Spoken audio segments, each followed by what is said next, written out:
Okay. Pulling it up. Oh, I have so many tabs open. Okay.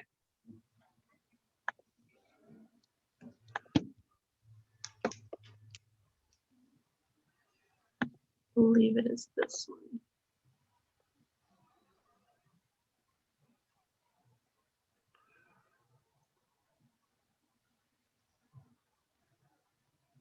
Are you able to see that, Charlene?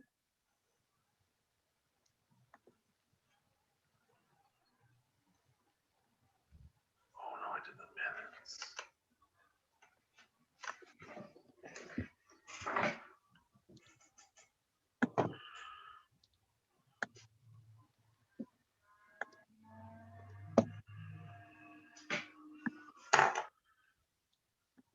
She just messaged me. Oh, can she hear us okay? She's still connected? Okay, so her battery just died on her, so we're going to go ahead and start. So why don't we start with welcomes and introductions. I will start since I see myself at the top here. My name is David Phillips, and I am the Executive Director for Community Coalitions of Idaho. You want to go next, Chloe? Sure. I'm Chloe Aponte. I am the Program Coordinator for Community Coalitions of Idaho, and I do our minutes, so I'll be helping with all the tech stuff. You want to go ahead, Patrick? Yeah, Patrick Connor, Regional Coordinator for the Idaho Lives Project. Greg? Yeah, my name is Greg Sommers, and I'm with the CORE project and just here as a guest today. So thank you. Awesome. And David? I'm David Roth. I'm the Executive Director of the Bonneville Youth Development Council in Idaho. Ryan? Hi, I'm Ryan Halbert. I'm a psychologist. I work doing mostly designated examinations in the southwest portion of Idaho. And I am teaching one course at BSU on adolescent development. And I'm excited to be part of this vibrant group. Awesome, thank you. Michael? Hi, I'm Michael Lloyd, and I'm a new employee here at the Office of Drug Policy. I was hired as a management assistant. Awesome, thanks for being here. Thank you. Katie? Hi, I'm the Katie Durkin, the Executive Director at Idaho Drug Free Youth. Jerry? Love to hear it. Hi, I'm Jerry Gowan. I'm the fiscal agent for the 2C Drug Free Coalition, and my group is called Prevention Associates in Caldwell. And we just got funded again, so thank you, Office of Drug Policy. We found out, and so we'll still be here with you another year. I mean, we might have been anyway, but I don't know, with not much behind us. Good Awesome. morning. Thanks for being here, Jerry. Debbie Dawkins? I am Debbie Dawkins. I'm with the Police Prevention Coalition, and I haven't been to a meeting for a long time. I really wanted to hear what Katie and Greg had to say, so I'm here to listen in. Awesome. Thanks for being here, Debbie. Daphne? Hi, I'm Daphne Lightfoot. I'm coordinator for the Canyon County Drug Free Coalition. Charlene? Hi, you want to introduce yourself? Hi, I'm Charlene Johnson. I'm the Executive Director of the Upriver Youth Leadership Council, Chair of CCI, and I am the Region 2 Prevention Coordinator. Awesome. Jenny Griffin? Good morning, everybody. My name is Jenny Griffin. I'm with the Idaho Lives Project. I'm the East Idaho Coordinator. Live in Idaho Falls, doing youth suicide prevention. Awesome. Sharon?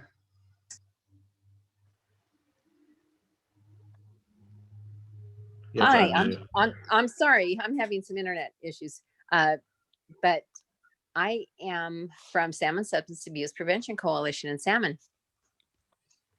Sharon's also our Vice Chair for Community Coalitions of Idaho. Kendall? Good morning, everyone. I'm Kendall Nagy with the Meridian Anti-Drug Coalition and Meridian Police Department. And then I also work or help with the CCI Legislative Committee. Thanks for being here, Kendall. Debbie Evans. I am Debbie Evans, and I am the DFC Program Director for the Lapwing Community Coalition. Awesome. Jim.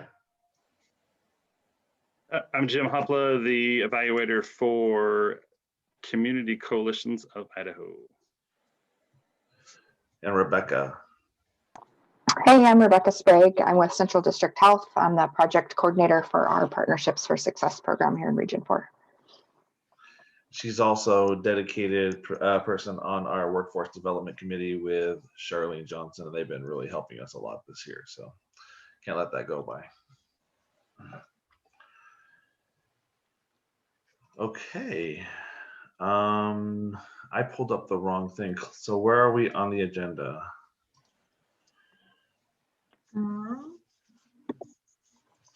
Let me share it again.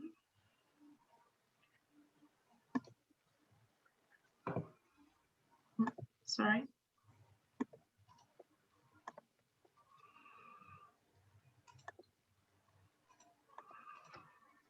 Technology. There we go. Can you see that okay? Yes. Same. Yes. Okay. So consent agenda. I have to apologize. The board barely got the financial report an hour ago because with everything that was going on this week, I completely spaced to finish it and get it out to them. So has the board had a chance to look at the financial report? I did, yes. Okay. I don't think anybody else did.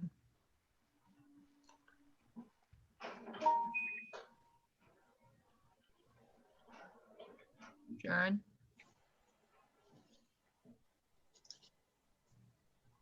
I have not had a chance to look at it. Sorry, guys. That's okay. Why don't we pull the financial report out of the consent agenda and revisit Take it a look at it. Yeah. Okay. So we'll pull the financial report out, and I will screen share that, and you can stop screen sharing, Chloe. And so can I get a motion in a second to approve the board positions and the minutes from last meeting when we were in Idaho Falls? This is Kendall. Are the board positions listed below with the agenda? Is that what we're voting on? They were listed on the minutes from last meeting.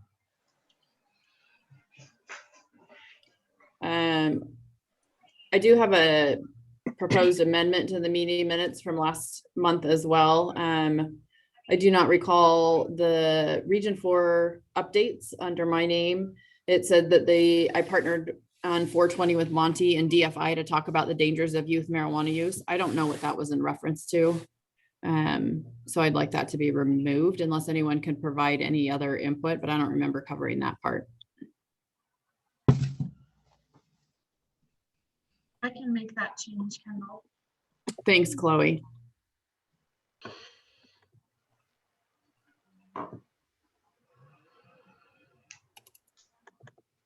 So can you tell us about the board positions or show them to us in the minutes, please? The board positions are, we have vice chair and the treasurer up for this for this year, and Sharon has she's expressed that she would like to remain as the vice chair, and Kelly, I believe, is no longer interested in being the treasurer, and David Roth sent us an interest in filling the seat as the treasurer. I think that would be a great opportunity, since we have not had some of these positions, people have been kind of voluntold that we need help in these areas, and so they have taken up these responsibilities. And I know David Roth was the treasurer for BYDC in the past, so he does have experience there. So that would be helpful for Chloe and I to really see what that position is supposed to do in regards to the finances of CCI. So what about our regional representatives? Are they all staying the same? as far as I know, yes, there's no one has made any has said anything about not being able to continue on as a region rep. And we're still seeking for region reps in regions 1, 5, and 6. What we've been doing for those vacant regions is we've been really heavily relying on our amazing PFS coordinators to help us know what's going on in those regions where we do not have an active coalition that can sit as a representative. So as far as the consent agenda goes, it's just vice chair and treasurer that we're approving. Yes, ma'am. Correct. Okay. I do have one question on the expense report. I was just wondering why it's showing the Marches and not the April item purchased. Did I send the wrong one? I think that maybe you just wrote down the wrong month. I mean, in some of the items purchased, because it seems like they should be April instead of March, but at the end, but it also has the travel and things that did happen, currently. So just up on that top part, I'm not sure why those dates are in March. Everything should be in May, May or June. March. Sharon, are you looking at the right one? It's the one he just sent. It's I see what you're saying. Yes, thank you, Sharon. It's next to the payrolls. It says March. Thank you. I see that now. So all those should reflect April instead of March. Or May. May. May. Thank you, Sharon. Uh-huh.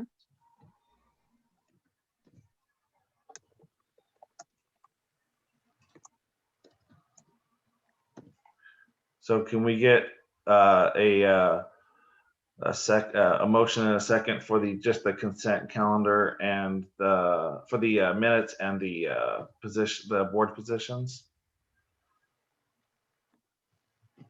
I would make that motion with the edits already mentioned. I'll second that. This is Sharon. So we have a motion and a second. All in favor? Aye. Aye. Any opposed? Okay. Now I will share my screen.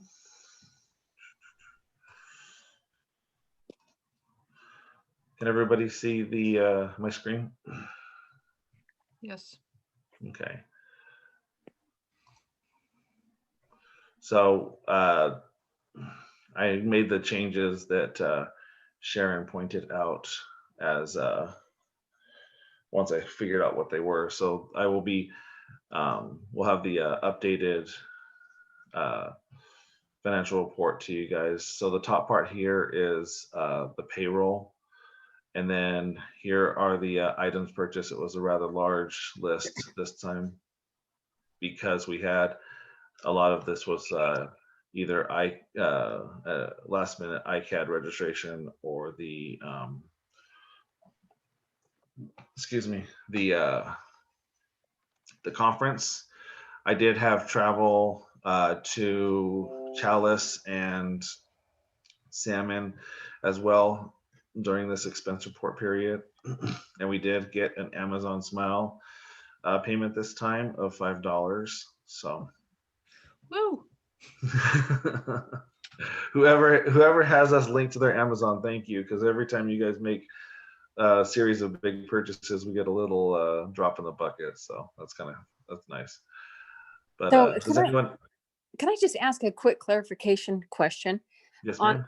I noticed that the dates that those rural items were done was the middle of March. So this could possibly be the April payroll that was paid in the middle of May. So, because it wasn't paid, 1st June for all of May, it was just paid for. Does that make sense? So it was paid on 5/15, so it may have been April's that was paid on 5/15 instead of May's. So if you were going to change that, you might want, it may have been April expenses. So when it comes to the personnel, we stop everything at the 15th in the middle of the month. So you guys are actually approving payroll that's already happened. It's been a very difficult thing to line up. Even I think Debbie Dawkins can attest to this, that we're trying to rush things to get it to match up with the board meetings, and then with our board meetings being at the beginning of the month. So it does look like mostly May, because all of this stuff happened after the expense report was created for April, leading up to that meeting coming up. If that makes any sense or answers any of your questions. So was that for the May period, Yes. time period, or okay? This is- Even yeah, though this- that, yeah. so the check wasn't written then, it's just when it was put in the expense report? Yes, ma'am. That's when it was cashed in the bank account.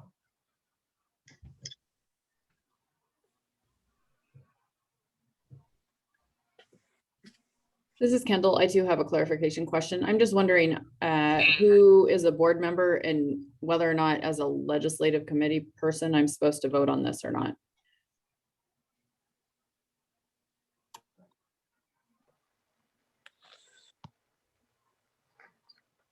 Well, all of the coalition should be voting on it. That's on the line.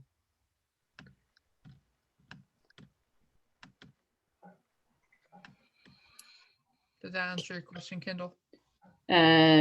Yes. So that would mean that I'm a board member. Is that correct? I was trying to pull up the bylaws to review that, but I haven't been able to find them in my files. Are you That's asking? clear for now. I don't want to take up any more meeting time, but I will look into that some more, and that helps for now. Thanks, you guys. Yep. So if there's no more questions, can we get a motion and a second to approve the financial report?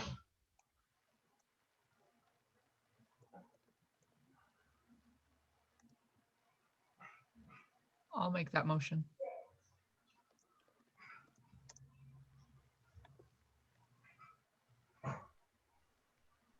Is there a second?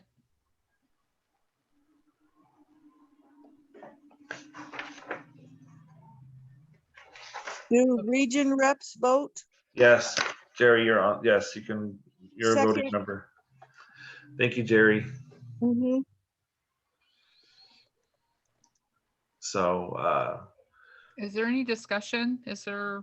Are people just not paying attention, or did they not want to vote yes on this? This is Kendall again. I haven't reviewed it. I want to abstain. I haven't reviewed it, so I don't know what I'm looking at. So I wasn't aware that I was part of the voting member for this one. I feel like this is something that we should discuss just a little bit.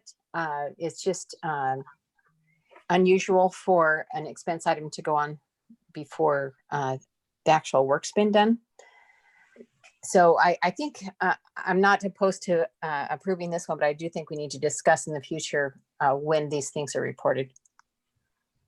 Chloe, can you add that to our staff meeting agenda, please? And then we'll bring it to the board.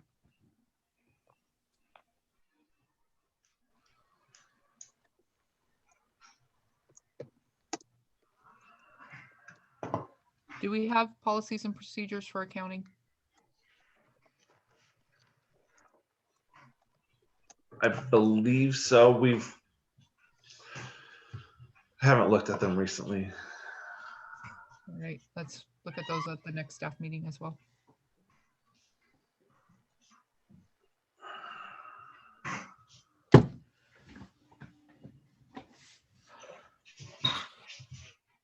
Is there any further discussion on the motion?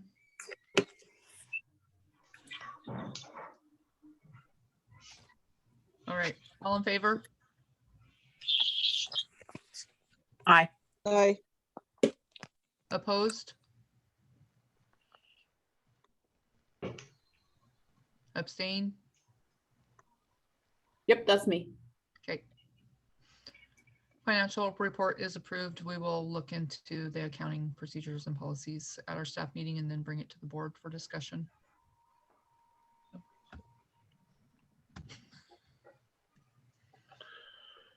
Okay, I think next is our mini training session with Kati Durkin. Kati is with Idaho Drug-Free Youth, and she is going to talk to us about, looks like our youth vision program. So take it away, Kati. Hi, everyone. I am going to share my screen here. I have a fun little PowerPoint for you all today. So let me get all this taken up. All right, cool. So I'm here today to talk about our super exciting new program. It is called Youth Vision. So IDFI, Idaho Drug-Free Youth, is a statewide prevention nonprofit. We focus on empowerment, prevention. So rather than doing, a lot of the scare tactics and the, getting them from the, that approach, we really try to do a lot of the leadership and empowerment training that gets kids to, do alternative activities and that kind of work. So what we're going for with Youth Vision is a program that addresses a lot of what we've seen in this last year where, COVID and everything that's really hit kids, we've seen that students need something that's going to address all of the mitigating factors in their lives, whether that's a global pandemic that takes them out of school for a year and, that's going to have them sitting at home doing online school and they can't go out and do their activities. They can't go out and do sports. They can't go, and see their peers. Or if, there's not an IDFI chapter at their school and they can't have that high quality IDFI programming that we're providing in their schools with them, right? We wanted to have a program that meets them where they're at, wherever they're at, right? So that's what Youth Vision does. It takes our programming and brings it to them wherever they might be. So, sorry, I'm getting used to this computer, it's new. What is IDFI first? Just in case you haven't met me yet or you don't know too much about our organization, IDFI is a nonprofit. We've been around for more than 30 years here in Idaho. We exist to empower youth to lead happy and healthy lives. And we value empowerment, fun, knowledge, and support. And we really, focus on inspiring young people, right? That's kind of what we focus on. So we really go for positive choices, positive relationships, positive friendships. And, a lot of the times what I say, when students feel accepted and connected, when they have those positive things in their lives, they're going to develop healthy coping skills. They're going to know how to make those positive choices, and they're not going to need to turn to drugs and alcohol in their lives because they're going to have those positive developments and there's positive coping mechanisms in their lives. And in addition to that, we use a primary prevention model to develop our programming. So in addition to Youth Vision, our programs are chapters, which are like in-school clubs, the Idaho Youth Summit, which a lot of you know, a lot of you have been to, really fantastic. Unfortunately, not happening this year. We were unable to plan in advance due to COVID. 2022, get excited. It's going to be bigger and better than ever. We do have the Youth Advisory Board. If you know any fantastic kids, we're going to be launching that this summer for the school year. And then also our I2I student assemblies that we do in the school. But today we're focusing all in on Youth Vision. So what is Youth Vision? Youth Vision is going to be a hybrid program. It's going to offer online and in-person educational and empowerment opportunities for Idaho's youth via online modules that are going to deliver the educational components. But I always stop there because kids don't like online school and they don't want more online school. We've given them a year of online school. They don't want any more of it. So what we're going to be doing is we're going to be partnering with some really great prevention partners across the state to be giving some really awesome, fun, high quality, and very short online educational opportunities for students to log in to a little online platform. They're going to watch some fun videos. They might hop into a little Zoom call with some of their friends across the state. It'll be a really small component of Youth Vision because they don't want more school, realistically, and we recognize that. So we don't want to make that a really big part of this, but we do want to be providing some really good educational opportunities as a part of this. So later on, I'm going to jump in and show you part of what we're going to be teaching them. But there's going to be, you know, a really small part of this is going to be a little online thing. We're going to make it as, you know, least like school as we possibly can. Because we don't want them to feel like they're logging in to do homework after they get done with school at the end of the day. You know, after that, they're going to work within their either Idaho chapters, they're going to work within their schools, their communities, their churches, whatever they've got, to complete advocacy activities that take that information that they've learned that month to translate into real life skills and knowledge. So whatever that month's theme is, whether it's, you know, community connection, if it's vaping, if it's, you know, underage drinking, there's going to be real life, you know, advocacy actions that they then take into their community to do projects, to do, you know, fun things with their friends, to do, you know, chapter activities. And so there will be things that will have actualized impacts on their communities that Youth Vision is going to bring, which is what I'm the most excited about. And these activities are going to be designed to relate really strongly to that month's module, empower the participating students to engage with their activities. So bringing in other groups, bringing in other students, bringing in their parents, their teachers, whoever wants to get involved, and educate more students and community members, and hopefully to benefit the communities overall, right? So beautifying communities, you know, helping bring communities together, making more community events, whatever that needs to look like. So this is just a little snapshot of what students will learn. So transformative life skills, there's going to be evidence-based lessons in stress resilience, self-awareness, emotion regulation, and healthy relationships. So we're not just going in on straight prevention, but we also want to teach students things that really benefit them to the core of who they are, things that are going to help them in their everyday life, with, you know, stress management, things that are going to help them at school and in their relationships with their friends and with their parents as they're applying to colleges, what's going to help them manage that situation. We really want to help them gain skills that are going to help them through those things. Also prevention education. Obviously, we're Idaho drug-free youth. That's a very critical piece of that whole thing. We're going to be providing high quality evidence-based education on the dangers of substance use. There's a whole module on drug use norms. How do you challenge the norms in your community that's, you know, your peers are using drugs or drinking on the weekends? How do you break down those norms? And then also positive support systems.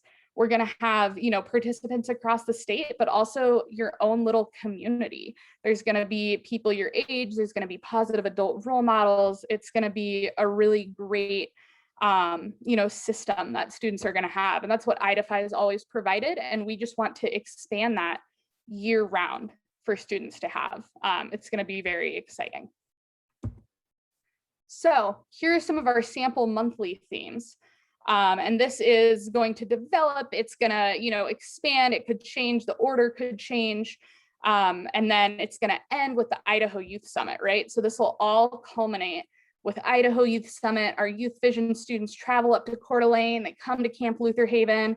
They've all been getting to know each other virtually all year, and then they get to come and meet in person, and it'll be really cool. So we start with connection and community as they get, you know, oriented to the program. They do some stuff to get out into their community and get to know each other. We go into underage drinking, and they do some programs maybe with their local police departments, really hammer in why, you know, drinking is not good, especially at such a young age. Decision-making, mindfulness, drug use norms, and especially including some really critical information on marijuana in that section. advocacy, and we're lucky enough to have Marco Erickson, a state legislator, on our board of directors. So I'm hoping that he will join us to do some legislative advocacy, teaching students how to work with their local legislators to pass critical prevention legislation, or how to get legislative funds dedicated to prevention efforts. Also working with their city councilors and mayors, teaching students how to work with those local groups to get critical prevention advocacy happening. Also, Project Filter is a really important partner. So we'll be doing a whole section on vaping, which is something that students are really doing a lot of nowadays. So there will be a whole vaping section. Also, positive friendships, positive relationships. And then, like I said, after positive friendships, really appropriately, we'll round the whole thing out with Idaho Youth Summit. Everyone will come up, they'll meet all their friends. It's going to be a lot of fun. We're going to bring in a lot of really fun partners from around the state. I'm hoping to partner with a lot of really great folks. I'm going to be reaching out to them this month, and we're going to have a lot of really great people bringing this content to our students. So how activities will tie into these themes. These are just a couple potential samples, but students will attend a school event and hand out, hey, you're amazing connection cards. This is something IDFI has been doing for years, to their classmates, to spread little bits of joy and bring connections at their school. Just a little bit of fun, joy, and spark at their school. Youth Vision students set up a drunk driving simulator with their local police department. Or Marco Erickson helps lead Youth Vision students in ways to advocate for prevention at the legislative level. And then they meet their local legislators and try to let them know how important advocating for whatever they've determined is most important in their local area for prevention, whether that could be, marijuana, whether that could be changing some drinking laws, whatever that looks like. Learning how prevention legislation is passed and what they can do to impact it. And then Project Filter helps Youth Vision students lead consequence-free tobacco product take-back days to help students and adults in their areas quit vaping and using nicotine. So setting up those stations in schools and communities to lessen the impact of nicotine and vaping is something that we're really hoping to do in this program. And so I'm really excited about that one in particular. So implementation, how's this all going to work? Every month, aside from the actual module, it's going to be a little course. We're going to use Kajabi. We're going to send out the list of these pre-designed activities that go with the education module, which will be accessible via the online learning kind of class platform. So everyone can see it all on there, but we're actually going to have like an emailed newsletter that'll have it all. There will also be a weekly newsletter that's going to highlight different students around the state. They can submit the fun work that they're doing to be sent out. And it's going to be them accomplishing the goals of the program, like featuring the pictures of what they're doing and how they're having fun doing these programs in their communities, with their chapters, with their Youth Vision friends, and how they're impacting their communities in really positive ways with drug-free programming. And then also students will be encouraged to think up their own projects, and there will be competitions with some pretty big prizes every 3 months for the most unique implementation in a community. So if somebody thinks of like a totally unique way to implement a project, they submit it to us, and every 3 months there might be, like a $100 Amazon gift card, or like a, some sort of really big outdoor supply, a really nice fancy backpacking backpack or something that they can win. And we're going to be giving those away every 3 months for students who think of their own project to implement in the community. So it's going to be really fantastic. And then this is a really fun photo. I threw it in there when I found out that Greg was going to be here. This is from actually my youth advisory board when I was 17 in Idaho on a retreat Greg took us on. So I wanted to throw it in there as a little flashback. But the really big thing about Youth Vision is that it's only successful when we get students involved. Youth Vision is, it's only $15 for the entire year. That's all we ask. Students get a t-shirt, they get a sticker, They get a little notebook for some journaling. They get like a big poster, and they get access all year long to this online learning platform. They'll get early registration to the Idaho Youth Summit, I think is what we've decided. Before anyone else gets to register, Youth Vision students get to register. And we've been lucky enough to have a few of our health districts offer some sponsorships to students in their districts. So for students in those districts, they will not have to worry if they cannot pay. We will just automatically roll them into it. But if you know of awesome, passionate, positive youth in your area, connect them with us. We want to get them involved in this Youth Vision program.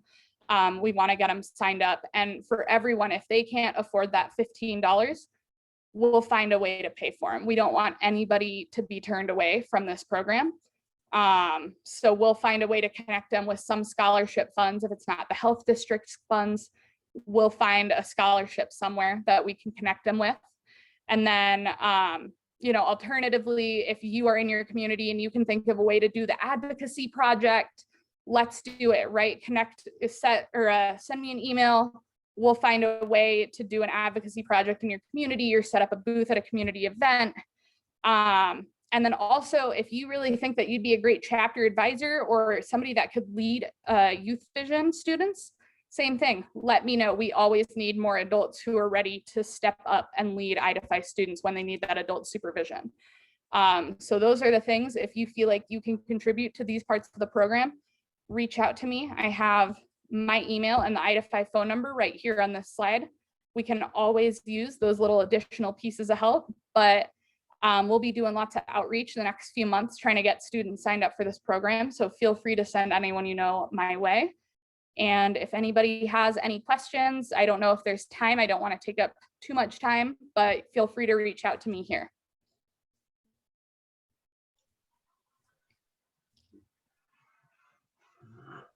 Anybody I'll have also put it in the chat. Sorry.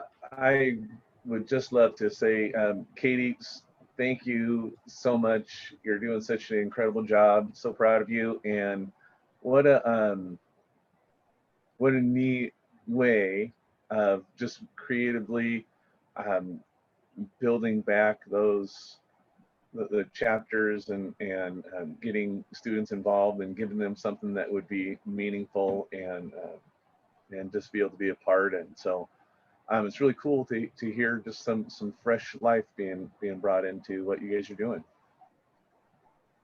Thanks, Greg. It means a lot to hear that from you in particular.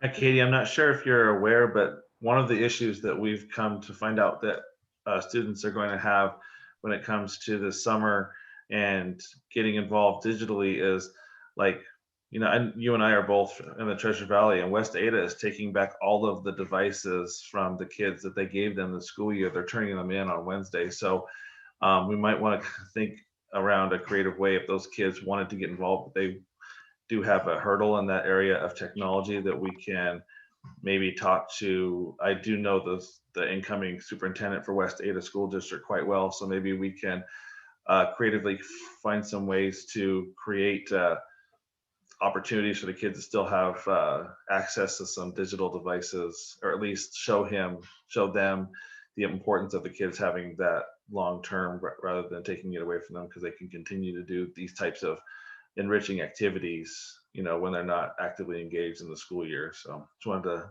give you a heads up there. Yeah, that would be, I think, a really important thing to bring to their attention.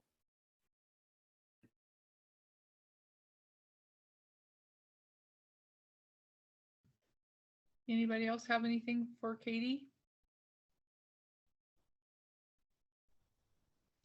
All right, we're gonna move on then. Can I ask Katie a quick something? I know that so when is this program, what month is it getting kicked off? And is there anything that's going to replace your camp online? So this program, we want to launch it in September. So this basically the start of the school year. We want to launch it in September since some school districts don't start until September. So we anticipate it probably officially launching like mid-September to accommodate any students that start at the beginning of the month. And then there isn't anything this year that is going to be replacing Idaho Youth Summit online, but we are going to have a fall retreat. So in the past, IDFI had kind of a retreat schedule that was, Idaho Youth Summit, and then it would have a fall retreat and a, February. It wasn't really winter. It wasn't really spring. It was like February, March. And so I don't know if we're going to get around to the February one this year, but we booked Luther Haven for October. In fact, I'll pop the October dates in the chat. It's October 8th through 10th at Luther Haven. And we're going to be having a retreat there is kind of what it's going to be, smaller than Idaho Youth Summit, obviously. But that's kind of what we're putting our efforts into rather than trying to do some sort of online replacement for Idaho Youth Summit, because students don't want an online summit. They want an in-person event. So that's kind of what we've decided to throw our effort into. Thank you. Yeah. Any other questions? Oh yes, Debbie, I'll shout out. We had a fantastic fundraiser in Coeur d'Alene 2 weeks ago. We had a lip sync battle fundraiser. It was a huge success. We raised a bunch of money to allow us to continue to do this great programming. It was really great. Highly recommend folks that can attend next year. It was a lot of fun. So yeah, I'll pass it along, but my phone and email are in the chat, and I'm going to send it to Chloe as well for her to send along, it looks like, that for her to put in the minutes. So feel free to reach out to me if you guys have other questions. Awesome. Thank you, Katie. Okay, we're going to move on to our next thing on the agenda is our program spotlight. And I'm actually kind of excited about this because as someone who has a degree in early childhood, social and emotional learning is a big part of why I am the way I am. So we have Greg from the CORE project, and they're going to tell us a little bit about the program. There you go, Greg.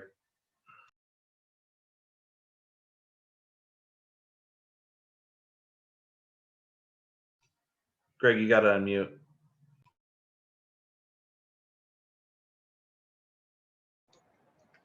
Sorry about that. Give me a thumbs up if you can hear me okay, because my internet has been kind of whacked. Okay, very good. All right. Everybody, thank you so much. And what a meaningful day for me to be able to be a part of this. Everything that you do has been a big part of just my life. So I cherish the times that I've been able to spend with IDFI. And it was probably, well, it was well over 20 years ago that I started working with schools. One of the things I realized a long time ago is that I love education. I love public education. I love that setting. I think that students are able to get some needs met in the public education system that they don't get met anywhere else often.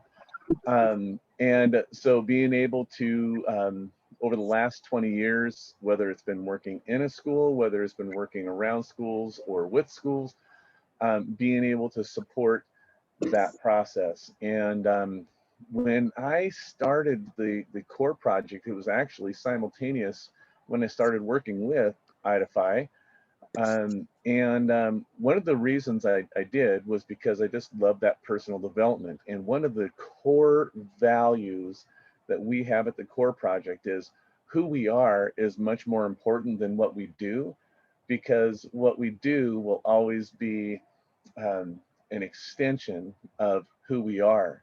And so when we dig deep and when we build people up, students up from the inside out, then what happens is, and this is something that I've always believed, is success is more likely, and it's backed up by research. And I just thought that what I do during this time is share a little bit about how we're working with schools.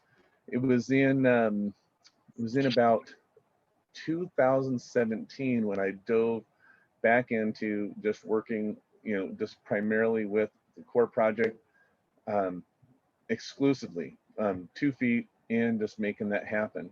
That year, worked with Idify, helping to train facilitators to run their Eye program, in addition to starting to work back with schools. And during that year, we were working with probably over 20 schools, but there were only 7 that started using our curriculum. Our curriculum has been developed to be able to help schools run an advisory program that is teacher-led on a weekly basis. They can work on helping students to be able to engage in some competencies that I'm going to share with you in just a moment. Since 2017, having 7 schools work with our curriculum. Last year at this time, we were working with 45 schools. And primarily that was in Idaho, just because I have so many Idaho connections over the years. And then also Nevada and Washington. But then at this time last year, I was like, what are we going to do? Because schools were, shutting down, and not shutting down entirely, but just in-person programming was something that they were not able to do. And I found my entire spring being canceled. I didn't know what to look forward to. I didn't know about this momentum that we had gained, helping schools with this curriculum and what that was going to look like. And then all of a sudden, got into the fall, was able to do some of the in-person stuff. We were able to still support those schools and I'll just long story short, since the beginning of January to right now, we have now added, and this is just the crazy thing, added 100 schools. So almost 100 schools. So we're just under 140 schools that we'll be working with starting this next year. So you think about in 3 years getting to 45 schools, and now all of a sudden jumping up. We think about social and emotional learning. Here's and David brought it up just in that quick introduction. Here's what I'll share just really quick. What social emotional learning is, and just as a foundation. And if everybody would please go ahead and just look at that first line. Social emotional learning, refined down to SEL, is the process through which students and adults understand and manage emotions. What stands out to you, if you don't mind, and feel free to use the chat feature if you would like to. I'll get that up. What stands out to you about that first sentence, if you don't mind?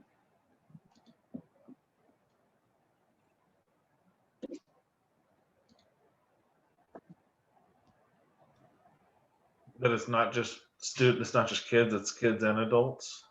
Yeah, and of course it's underlined, and so but yeah, we're not just talking about students, and then so Debbie then mentions this process, and that understand the positive goals, and as we look at that, helping to understand that this is a process, and if students are a part, come to our schools not necessarily ready to learn, helping with that process of meeting their needs and to be able to develop them from the inside out.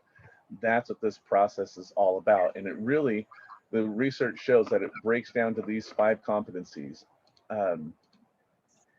self-awareness, self-management, social awareness, relationship skills, and responsible decision-making. So I'd be curious, and get ready to use the chat feature, because I'd just be curious, in the programming that you do, whether it's in Idify, or whether it's in a coalition or regionally, or whether it's with the drug policy, or in whatever way it is, as you look at those 5 competencies, which one of those do you feel that you probably, or your program spends the most time helping students with? Feel free to use the relationship skills. Yeah.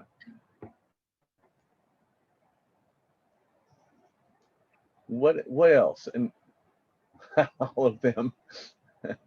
Decision making. Yeah, absolutely. And as those other ones are coming in there, decision making, yeah, as those are coming in there, think about what that means. We're not just trying to dictate what decisions they make, but helping them to understand that that process of critical thinking, and understanding where they are. And the research shows when students have these competencies, then they're more likely to be successful. You know, and whether it was with the core project or other things that I've done in the past, this really is the foundation of that has been a part of every single thing that I've done. And we can never overestimate what it means for responsible decision making or any one of those other. We just can't overestimate that skill and that competency, and we should never underestimate it. So one of the things that we've done is we've created a curriculum, and schools are able to access it online. They purchase it as a license.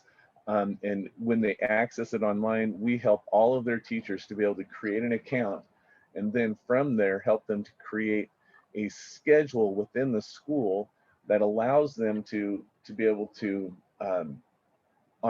usually a weekly basis, be able to take one of our topics. And David, I'm not sure how much time that I have.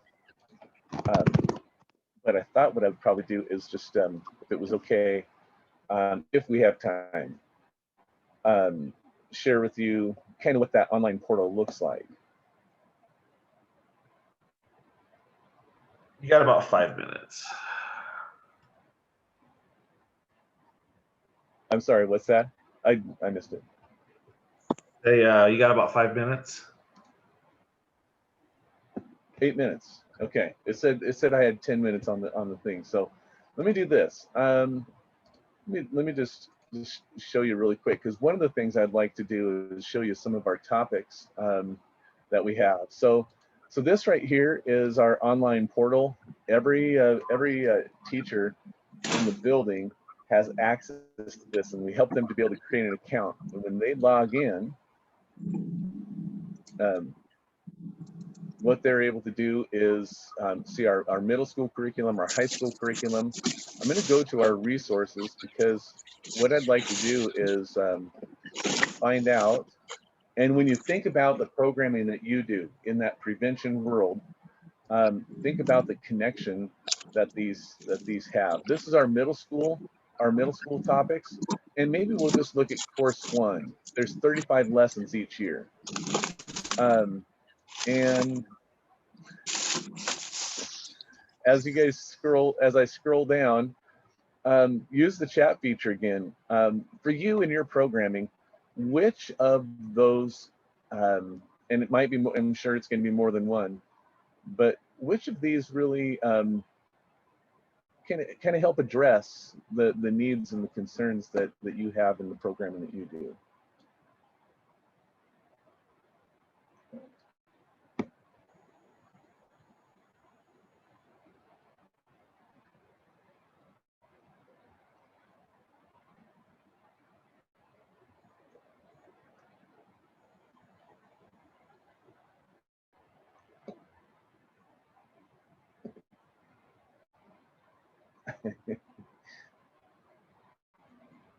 Good talk.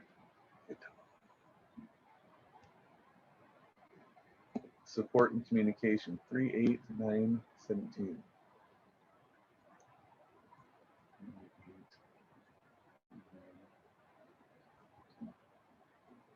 Yeah, thanks, Charlene. Support and communication, belonging, vision, kindness. And what is it about these that makes a difference in those competencies?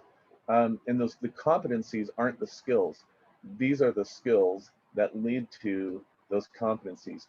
When we're able to when we're able to manage our emotions, when we're able to manage our attitude, then what we're really building is that self-awareness. One of the things I always say, and I've said it probably in every training that I've ever done, is that self-awareness is so key. And wouldn't this world be such a better place if we were all more self-aware?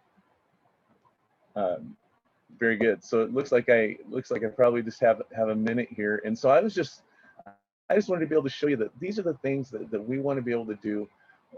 We created this website to be able to make it easier for teachers. Generally, this is something that counselors it's kind of falls in their wheelhouse, but yet to meet with every student in the school on any one of these topics would take them all year, one person. And so being able to spread that out in a way that doesn't take teachers too much teachers' time to prep, to be able to lead a meaningful conversation, to be able to bring students together, to be able to bring that belonging, to bring that connection. It was so cool to hear Katie say today that that idea of connection is still a part of what IDFI is all about, because when students are connected in positive ways, then they're less likely to turn to negative sources to be able to get those needs met. I still believe that, and that's one reason why I just wanted to be able to be here with everyone. Thank you for being a part of my life, for all of those that I'm getting to see today. Thank you for what you do. Please continue to do this incredible, great work that changes students' lives. So thank you all so much. Awesome. Thanks, Greg. I really appreciate it. And I fell in love with social emotional learning when I went into early childhood. So good work. And I'm kind of glad to see you guys were able to pivot out of this whole nonsense of a COVID year that really impacted a lot of the work that we all do. So, all right, moving right along. We're going to get into our coalition work session. Chloe, do you have the results for the post-conference survey? Not yet. We're still waiting on a few people to complete it. That's why that link is still included in there. So Chloe will put the link in the chat, I believe. But if you have not completed the survey and you did attend the conference, if you could do that for us so that we could see what everyone thought about it. We heard a lot of good, had nothing but amazing compliments from everybody as we were in the midst of it. So you guys really seem to enjoy it, but we're always looking to improve. So next we're going to do a marijuana toolkit sneak peek, and thank God it's a sneak peek because this thing's been eating me alive. So let me share my screen. So my goal with this toolkit was to make it not like most other toolkits, to make it something that we can actually use. And forgive me for it looking very rough right now, because it does look very rough, because I've been racking my brain and working with Eric on getting the graphics just right. But this is a header. This is the header that we've been playing with. What I'd like is just for you guys to, as you guys are kind of regurgitating what you're seeing here, if you see anything that you like or don't like, throw it in the chat for us so that we can go back and look at that later. We're like 20 minutes behind, so I want to try to get caught up, but don't want to take away from this. But one of the things that I want to do with this toolkit is give you guys something. So this is directed to our coalitions and partners to use in their communities. And one of the things that I wanted to do with this was to give you guys actual information that you can use in your campaigns that is relevant to what we are hearing from the other side. We have a marijuana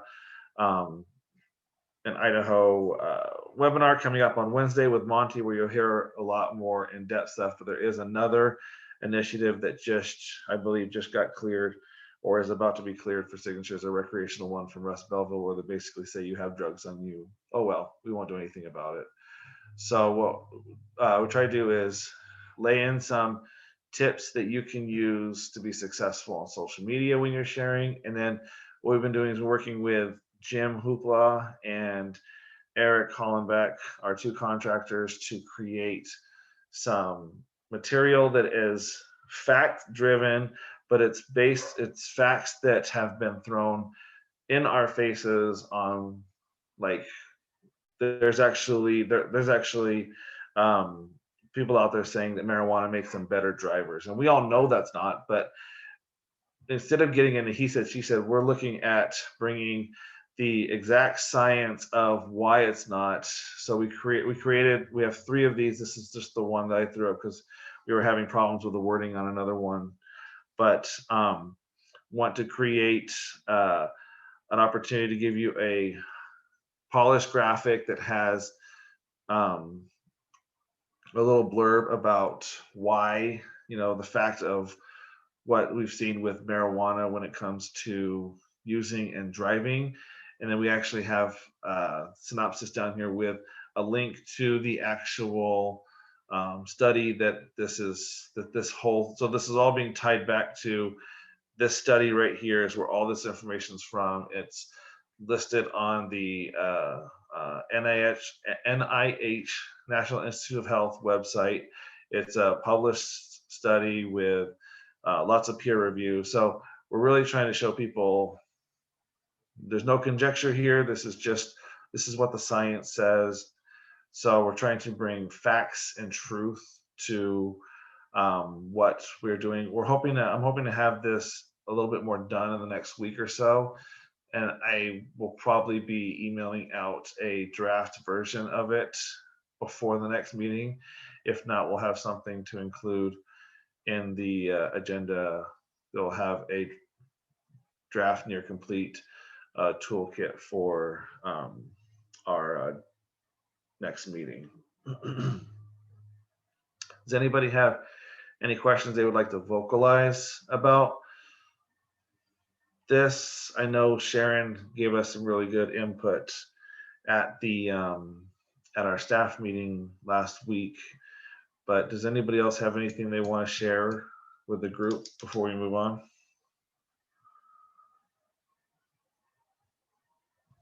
I'm just wondering if we're going to be working in the positive social norm stuff that we've been learning about. Yes, Charlene. Looking at the graphics that were created, the next round of images that we're going to create for this toolkit are going to be in the social norms area. So really showing, because that's one of the things that we keep hearing is all Idahoans are like, large numbers of Idahoans are for marijuana legalization. All our kids are using it. So why not just, so that it's almost to the, why are we fighting it anymore? So that is the next round of graphics I'll be working on with Eric, is more of the, no, a lot of our kids are staying away from harmful substances, and no, not everybody in this state wants to have marijuana legalization. So we're just really trying to tie it back to the information that's getting thrown in our face and actual facts that we can back up. So, but yeah, I'm really excited to use some of what we've been learning with the positive social norms campaign to lace it into this toolkit.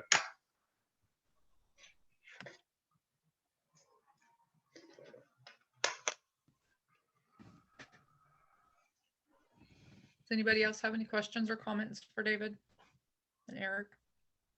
You guys can email them to us too if you don't feel free. If you haven't thought of something, or you would rather, you can email us and let us know what you like and don't like. So.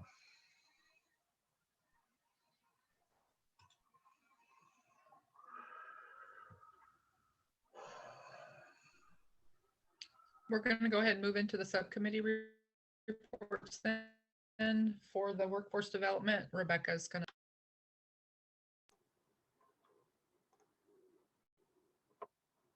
Oh, I was trying to turn my camera on too, so you guys can see me talking. Hey, how's it going, everybody? Not a whole lot of updates for workforce development, just reminders that we do have some upcoming webinars. I know Chloe has sent out those links. So please make sure to sign up for those if you're interested in attending. Those are typically outside of the usual meeting time. So just remember that. And then the other thing that I thought of is Charlene and I meet typically monthly to talk about what's kind of on the agenda. We've got plans all the way through September, I think it is, looking at our calendar, but I'd like to entertain the idea of sending out just a quick survey to sort of get your all's thoughts on the trainings that we have been scheduling, just to see if that's sort of meeting your expectations and needs. So if the group would let me know if that would be okay, then I can get something prepared and sent to Chloe and David for distribution. That's all I have. Okay, thanks, Kendall. Yeah, I see some thumbs up. Cool. Yeah, I have one sort of already prepared. It would just be super quick to get a feel for what people are needing and wanting for their coalitions, and then we can sort of venture out from there. Charlene, do you have anything to add? I don't. You did a great job. Thank you. Thank you. That's it for me. All right. The internal organization subcommittee. You know what? We have not been meeting. I have a couple of months. I've been pretty slammed. So not this next week, but the week after, we'll be digging back into that. Okay. Thank you, Sharon. How about the legislative subcommittee, Kendall? So David touched on a little bit of that as far as Russ Belleville and the organization that he's a part of, and this new petition, the Personal Adult Marijuana Decriminalization Act, which they've titled as PAMDA. And I only had a brief amount of time to look into it. We had officers that were inquiring about it here when I was doing briefing updates as well, wanting to know a little bit more about it. I have not seen any official word, and maybe some of you know that it's been approved for them to collect signatures. But anyway, it's in the works, and it from what I saw just briefly, again, high level, I will go in and detail the whole thing, but it's 3 ounces of marijuana for personal use. So I would think that there are a lot of conflicts with this and state statutes. So I don't know how far this will get, but it's in the works. So now is the premier time, as always, in between sessions, to reach out to elected officials as constituents and let them know their thoughts and see if they need any additional education or information to help them and guiding them for the next session. I will be going through and watching the testimony from some of the bills and reaching out and commenting on some of the things that I saw as a constituent. And that's something that we share with our coalition members. And I encourage you guys to do the same in whatever realm that you work in prevention. In addition, let me check my notes.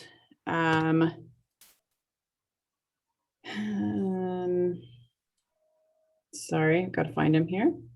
I was just wondering if CCI has any plans, or if anyone reached out to Marco specifically. I would love to send him a card on behalf of all of us, or something for his advocacy during the session, especially with it being his first session. I'm sure it was a very big learning curve, and I've heard that he did an amazing job. So I think it's really important to encourage those in public service, and thank them for the hard work. So I just kind of putting that out there. That would be something that the legislative committee could do. Just an idea. And then I noticed that David Roth was on the call today. Yes, he's still there. And at the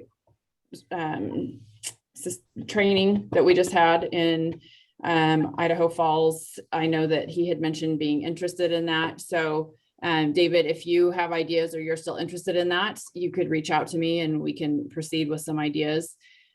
And then I think that's it. The only other thing that I wanted to mention was I don't know, did anyone receive this in the mail? Like, surprisingly? No? I thought maybe CCI purchased some for all of us, but I got one sent to my residence and to my work. I haven't read it yet, but I'll be reading through that in between sessions as well to see if that's another. I always preview the books that are recommended so that I can speak to them. So it's on my reading list, and I'll be going over that before the next session as well. Smokescreen by Kevin Sabet. So I just wasn't sure. They didn't have anything in the card or anything. So it's a mystery. Wondered if anybody else had received any. that is all that I have as far as legislative updates. So Kendall, is he taking credit for the whole smoke screen movie that was put together?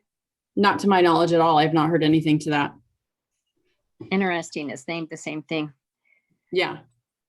I've started reading the book. I bought the book.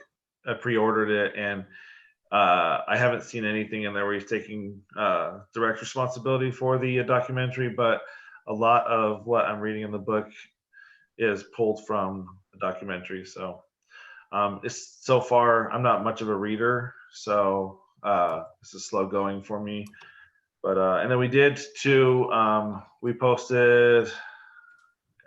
The world is spinning for me lately, but in the last couple of weeks, we posted a legislative update, basically going over everything that had to do anything with prevention or would affect us in the prevention world with initiatives on kind of how they were, whether they passed or didn't pass, if they got stuck in some form of a committee, and little anecdotal information on each one so that we could be prepared for moving forward. I did also have a conversation with Senator Grow last week, and just took an opportunity to thank him for everything that he has done for us in prevention here with the bills. I know he took a lot of flack for it, and it's not stopping. It's going to be coming down the pike with the political season not really slowing down at all, but just really thanked him for the work that he did. And I do believe that some form of the constitutional amendment will be moving forward, it looks like. So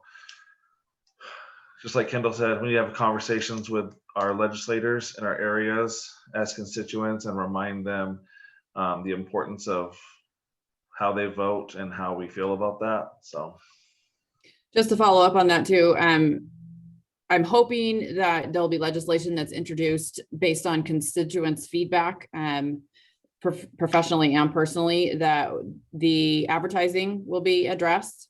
So if you guys hear of things in your areas where there's concerns from constituents and topics that they would like to see brought up during the session, feel free to shoot me an email, and then in conversations that I have with elected officials, I'll pass that information on. Okay, thank you. Kendall, we would love for you and your committee to take on sending thank you notes to Marco, maybe Senator Grow as well, or thank you messages. Yeah, absolutely. Yes, I will do that, and I will be in touch with staff to see if we have any letterhead or anything. Absolutely. Okay. Perfect. Thank you. You're welcome.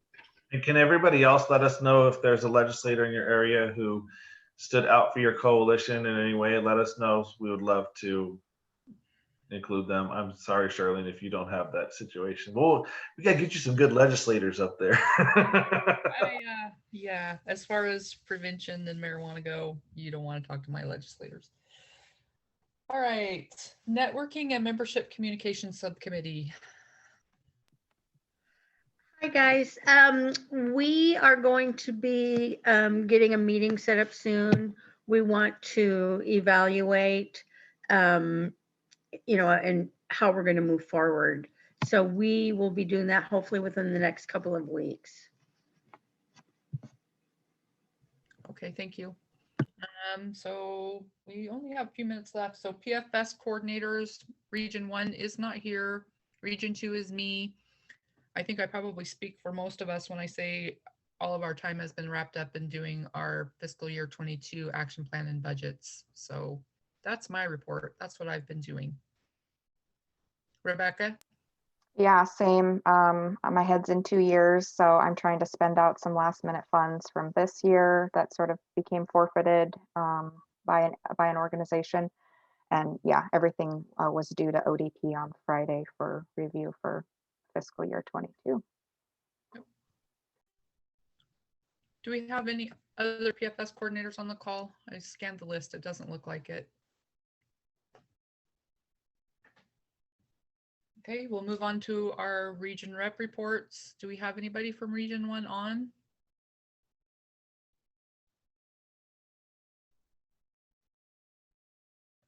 Okay, Region 2. Debbie, you got anything? Now that your baby's We just finished our year 6 through 10 application. moving forward with that. We did receive Idaho Office of Drug Policy SABG funding that will fund a certified prevention specialist part-time in the Lapwai schools for the upcoming year, which is exciting. And the other thing is we are hosting a Ask, Listen, Learn Parents Conference next week for our parents. That will include QPR, mental health first aid for youth, and ACEs.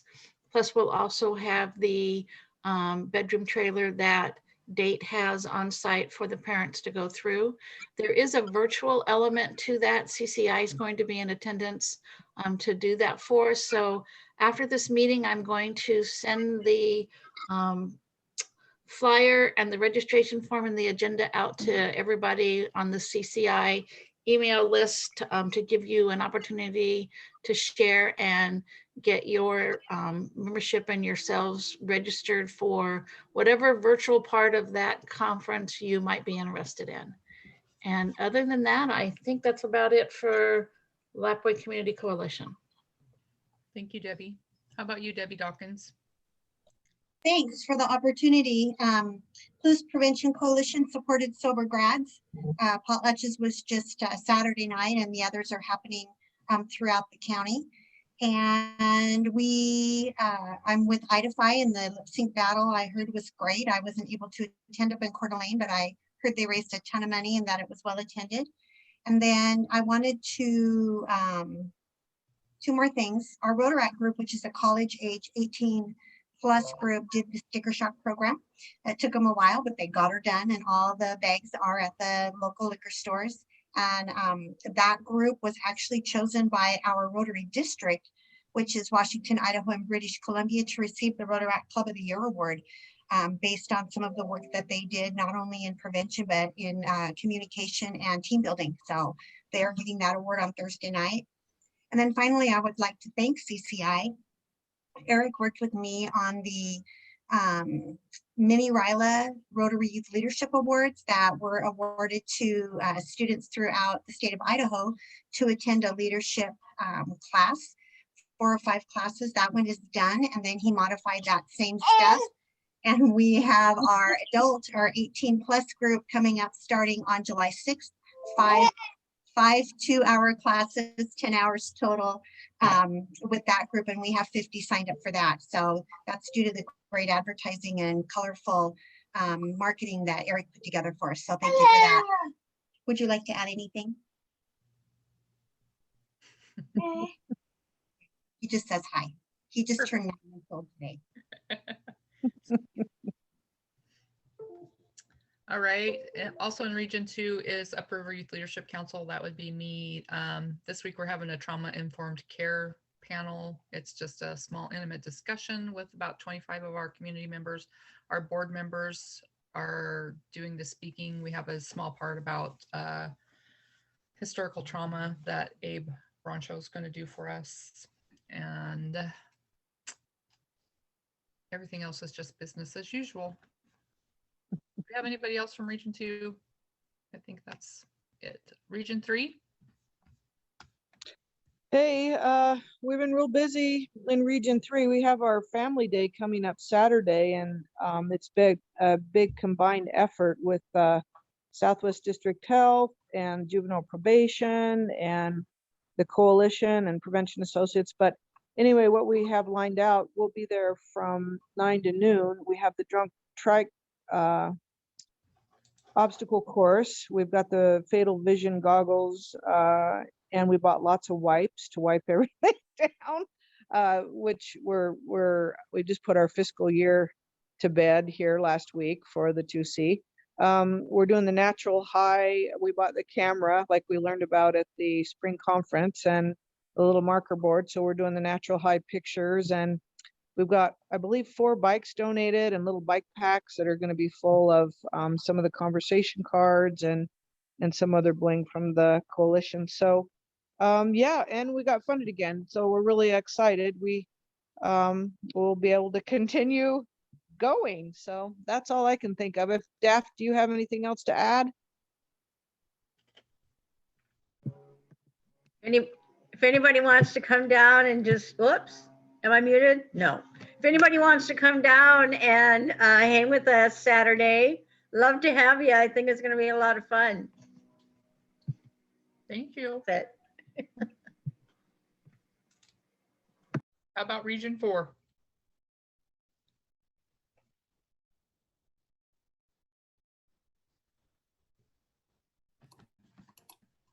I lost track. Sylvia must not be on. So anyway, from Meridian, things are rolling right along, busy and happy to have some summer events coming up. We have our Sparklight movie night and we're opening that up at a park here in Meridian on Friday. And we've got all our volunteers and we're looking forward to that. And then we have new sector representatives on our executive committee. So we're working on updating them on bylaws and strategic planning. And so that's kind of what we've been busy working on. And that's all I have. Thank you. Thank you, Kendall.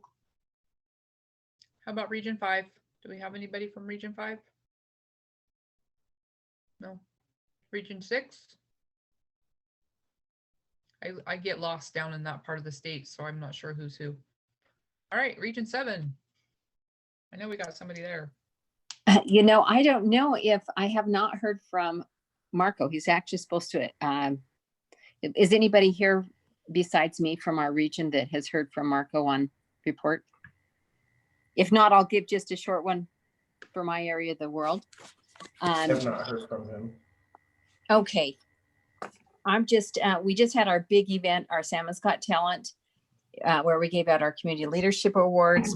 We have a Be the Parent Spotlight, our film festival finals. It went really well.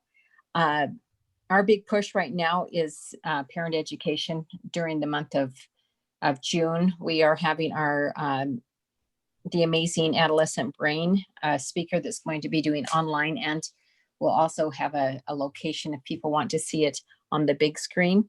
That's on the 16th. We're partnering with BYDC on that, and we're excited about that.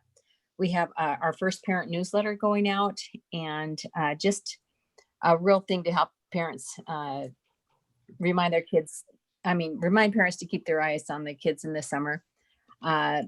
We also were featured in Recorder Herald. We got a whole page in the newspaper for our drug-free use. So it was kind of nice. It was free advertising for our summer events coming up, but just a nice little spotlight. We also have an naloxone training the end of June. So that's going to take pretty much what's going on the next month. Thank you, Sharon. So Chloe or David, do you want to talk about our training opportunities coming up? Yes, so we have two. So we do have the webinar Wednesday with Monty. If you have not signed up for that, go to the website and sign up for that. We will be providing you the Zoom link afterwards because we have had some of the pro marijuana people trying to sneak into our webinars. So I'm trying to control that better. So if I sent you a weird email asking who you are, that's why. And then we tried to partner with NOAC on some form of a networking, prevention networking thing. They weren't able to squeeze us in or provide to work with us. So we're going to be one of the evenings after the late afternoon, early evenings, we're going to have for our June opportunity to get together in person. Those of us who will be in Boise for NOAC, we'll have some our own version, our own prevention networking opportunity where we can all get together, share ideas, connect. That face-to-face stuff went together really well in Idaho Falls, and so I'd like to build a more structured opportunity for us to spend time connecting again and also sharing what's working. I mean, prime example, 2C is doing something that they heard that Meridian Anti-Drug Coalition is doing. We have both BYDC and Salmon partnering on an event that's going to be both virtual and person. And then a lot of us are super excited to do the shoe event that Salmon did that we all fell in love with. So I feel like the more opportunities we have to connect, network, we'll be even better and stronger at what we do, especially coming out of COVID. And then we do have the CCI grant writing workshop with Debbie Evans coming up. Chloe and I had a meeting with her last week or so. Yeah, I think it was last week. And we got to, we changed up a little bit of the wording on the website. So if something was tripping you up there on the website, it has been changed. The new graphic should be here to me this week from Eric. And what this is a team of, so each coalition will be signing up. One person will be the lead, but you will need a team of 3 people. One is going to be the budget person, one's the writer, and the other one, I forget what the other position is, but it's going to be 3 people, and you're basically going to be learning how to write an actual grant while you're in the training. Each day, I believe it's a 4-part training. So super excited to have Debbie Evans do this training for us here at CCI, because she has a wealth of knowledge when it comes to writing grants, and I feel like we will learn a lot from her. And she'll teach you more than just the grant 101 stuff. She'll teach you about the building of relationships that'll help you down the road if you were to get denied, but then extra funding showed up, and other little things like that that I feel like make a well-rounded grant writer. So those are the next few opportunities that we have coming up. Any questions on our upcoming trainings? All right, the next thing we need to discuss is our July meeting. It falls on July 5th. Do we want to cancel that, or do we want to reschedule to July 6th?